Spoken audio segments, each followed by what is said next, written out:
What's up guys, not Super Mario here and welcome to today's video. Today we're gonna talk about Avengers Endgame spoilers, which means that if you haven't seen the movie, don't watch this video. Yeah, share it, like it, subscribe to my channel, I would very appreciate that. But don't watch this video because you're gonna get spoiled. But this review is gonna be a bit different. I decided that I'm not gonna do like a spoiler review, go through the whole story and plots because I think it's gonna be too long and repetitive and discombobulated all over the place. And because a lot of people have done that already, I decided to go through the biggest things that happened in this movie. So it's kind of spoiler review, but I'm just gonna go through the event or the biggest events that happened in this movie and how they affected the movie, how they affected me.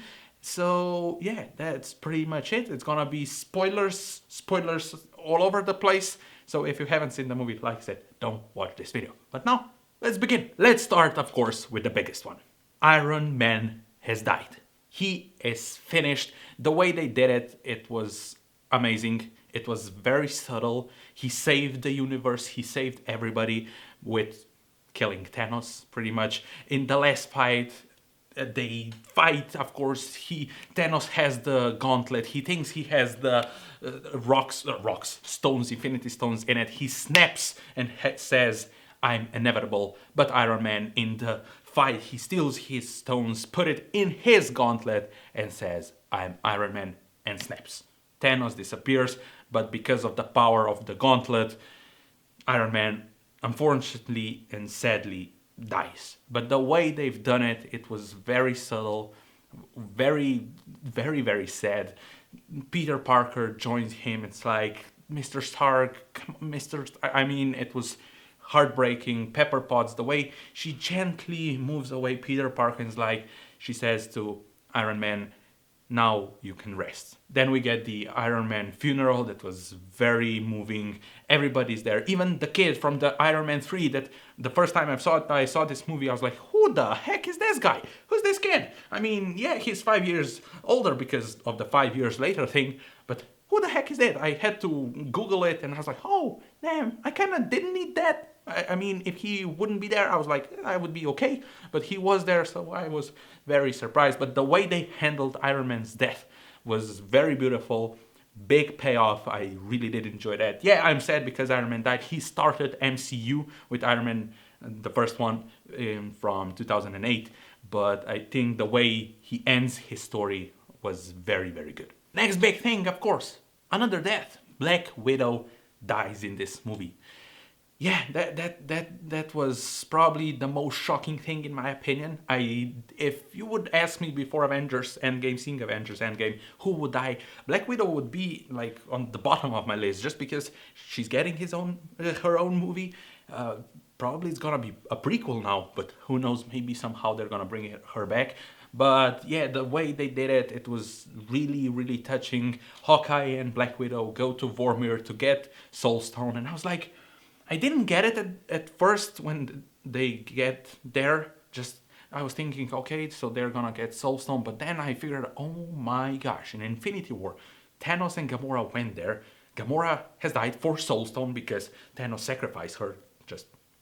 She threw her off, and I was like, oh no, who's gonna be? And the way they did it, the whole fight, Hawkeye was trying to prevent Black Widow to die. Black Widow was trying to prevent him. It was very well shot, very well choreographed, very touching.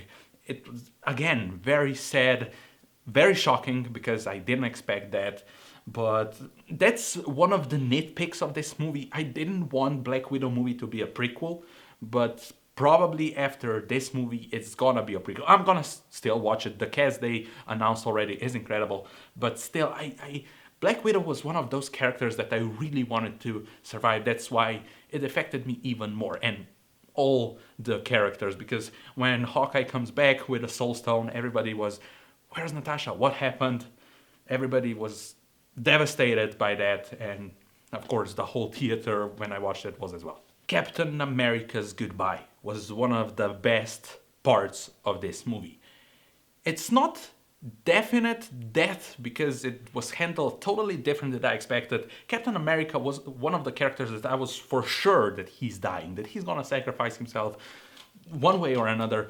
But the way he survives the whole epic battle at the end, and then because of the time jump and time travel, he has to return Infinity Stones to the place where they took them.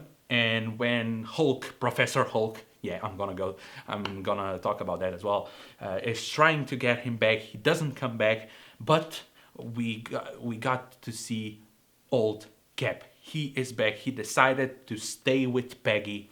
The last scene of the movie is Peggy and Captain America dancing, beautiful. And we also got to see Cap giving away his shield to Sam Wilson, Falcon, who is now the new Captain America. I don't know if he's gonna be called Captain America. I'm not really sure. I think he's gonna still go with Falcon. And it was very nice, biggest payoff. I think the way they ended his story was really good. I don't think we're gonna see Captain America anymore in the way like totally action stuff and throwing people. Maybe old Cap, because why the heck not? A cameo. I mean, let's give him a cameo, but I don't think we will see Chris Evans in a bigger way anymore. But the way they ended his story, once again, they did it beautifully. The writing, the set piece, like the whole conversation between Cap and Falcon was very beautiful. He's now married, of course. So yeah, it's gonna be very, very interesting to see how, if we're gonna see any Captain America like anymore. I don't know. Who knows? As a cameo, I would like to see like a cameo because he's not dead. He is gone in a way, but he is not dead. So who knows? We have to talk about Professor Hulk. I mean, because of the 5 years later thing that happens very, very soon. I mean, that was one of the smartest thing in my opinion they could do. Mark Ruffalo is an amazing actor, and they combine Bruce Banner and Hulk now into Professor Hulk. So because of the 5 years gap, he figured out how to make those two entities or characters or living beings, however you want to say it, to work together to take the best stuff from both worlds, so from Hulk and Bruce Banner. So now he has Bruce Banner's brain and Hulk's muscle. He was portrayed beautifully. He was very funny. He was one of the funniest parts of this movie, and he was very important through the story because he was helping with time travel. He put the gauntlet on to bring everybody back because Hulk was the strongest Avenger. Yes, Thor was trying to do that, but because he was not in a state, because we got fat drunk Thor, because he's depressed, he was trying to repair all the stuff. It didn't work, and Hulk was the guy who did that. So yeah, Hulk was very good. I cannot wait to see how Hulk is gonna develop in further movies, because I think we're gonna get more of Hulk. I'm not saying that we're gonna get like a solo movie with Hulk, because I think the rights for that are still with Universal, I think. But I think Hulk as a character works much better with everybody else that on its own, in my opinion. So I mentioned the drunk, fat Thor. That was incredible. Thor went through such a journey from Thor 1 to now. I mean, if you remember Thor in Avengers Infinity War, he went not for the head, unfortunately. That's why Thanos snapped, and that made him miserable. He was like, it's my fault that happened. And in the first 15 minutes, they killed Thanos. He decapitates him, but it doesn't help because Thanos destroys all the stones. And because of the 5 year gap, gets depressed, he's drinking, he gets fat, and is like, yeah, he's the funniest. I mean, what a journey Thor has had. I mean, in the comics, every single Thor we got on a big screen is in comics. I was like, when I did some research on Thor, I saw the fat drunk Thor, and I was like, we are never getting that. We got it in Avengers Endgame, and it worked. It really worked. I really felt for him. He had a beautiful moment when they went back in time with his mother. I mean, it was really, really touching. And Chris Hemsworth is just unbelievable actor that make it work. He was very Shakespearean in the first Thor and the second one. Then he got very funny. They probably Marvel saw, oh my gosh, Chris Hemsworth is very funny. Let's make the third Thor, and we had Taika Waititi directing that movie. Let's make it funny, and he is funny. This Thor is incredible, and the way they ended this, like his story in this movie, was totally awesome. Was the best part to for his character to move on, go with Guardians of the Galaxy, or now they are called as Guardians of the Galaxy. Great, great stuff. So yeah, like I mentioned, Thanos dies in the first 15 minutes, and in the end, Thanos died twice. So if you're angry what happened in Avengers Infinity War, you're gonna get twice as Thanos' dead body because he dies twice. I was so freaking surprised. The first 15 minutes blew me away just because he dies. What now? And then the 5-year gap, I was like, what the heck is this movie gonna be about? And because of the risk choice, everybody who was involved with this movie, Kevin Feige, Russo brothers, the writers, everybody, they made at the beginning of this movie, like Thanos used the stones once again. Everybody was like, why? Let's go get him. Captain Marvel is here. She's strong as hell. Let's go get him. And when they get to that garden thing and his stand, the fight was great. And then they see there's no stones anymore. What did he do? He destroyed them. He almost killed himself for that. But then Thor decides to chop his head, and everybody's like, what did you do? But there was no hope anymore, and that's what makes this movie work so good. They had no hope. They thought, oh, we can get the stones back, we can reverse the stuff, and everything's gonna be happy.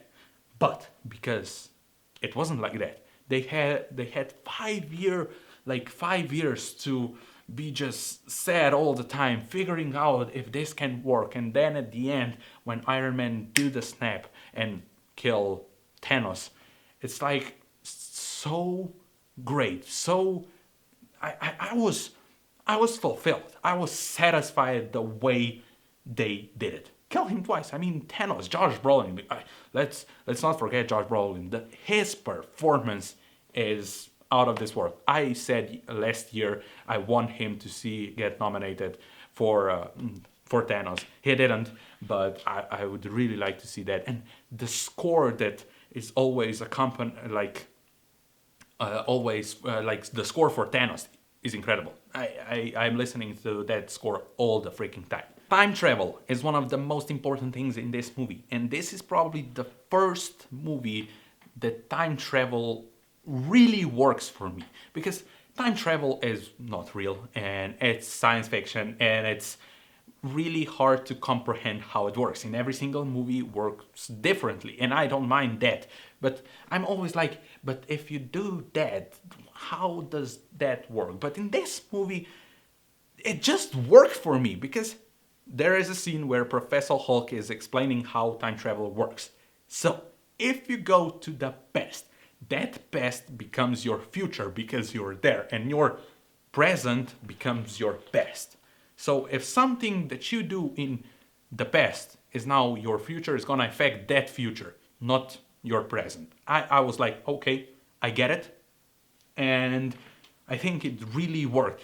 Yeah, there are some like inconsistencies maybe, and when I watch it multiple times I'm gonna ask myself that question repeatedly. But at the end of the day, because the film works so beautifully, if there is something that I'm like, okay, how did they do that, I'm gonna be okay, no problem.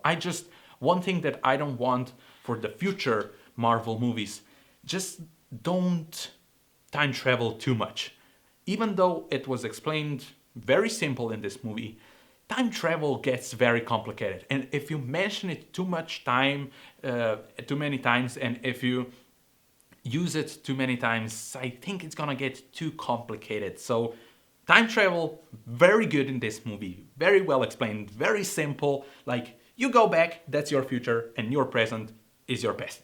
Easy as that. If you come back, that back is your future. Easy, easy, easy. So leave it at that. Yes, maybe sometime in the future make it again, like use time travel somehow, but not use it excessively. There are two more moments that I have to talk about, and those are from the big epic last hour, the big epic like battle of not bastards, that's in Game of Thrones, battle for killing Thanos. Captain America wielding Mjolnir Mew Mew. That was probably I got chills. That was incredible. And the way he catches the Mjolnir is just, I mean, he's a badass. It's just badass moment. I saw this movie twice. Both times I was like, yes, yes, now kill that son of a bastard who killed everybody. Get him dusted. It was incredible. And the second moment that we have to talk about or mention, A-Force. All the female superhero characters in one place defending Gauntlet, defending Captain Marvel to get to that van to put that gauntlet like in the past, put the stones back where they took them. It didn't work at the end. They had to do it a bit different. But when we had all the female characters, unfortunately without Black Widow, that was the only gripe that I have with that, because Black Widow is the starting 6 Avengers, but it was just chilling. I want that movie to happen. A-Force, make it happen. Female Avengers, make it happen. It was badass. So those were my biggest spoilers for Avengers Endgame. I missed a lot. This movie is one huge spoiler anyway, but if you have any that you think are very important and I missed on, just share it down in the comments down below. Let's make a great conversation about Avengers Endgame. If you haven't seen the movie, go see it. You're not gonna regret it. In my opinion, this is one of the best movies I've ever seen. It is the biggest payoff, the best payoff possible for these characters for 22 movies. I don't think we're gonna ever see something like that in movie history. If anybody can do it, it's Marvel, but it's gonna be very hard to make it like another 22 movies and we are gonna feel the same way. I don't think so. But like I said, if somebody can do it, Marvel can do it. Kevin Feige, everybody else, all the directors, all the cinematographers, design, costume, everybody. This was just an incredible experience, an incredible achievement by everybody who was involved. And I'm so happy I was a part of it. And that's gonna be it for my discombobulated biggest spoiler review for Avengers Endgame. If you enjoyed it, leave a like, hit that subscribe button, share this video all over the place, click the bell icon to get notified when I upload, and I see you next time.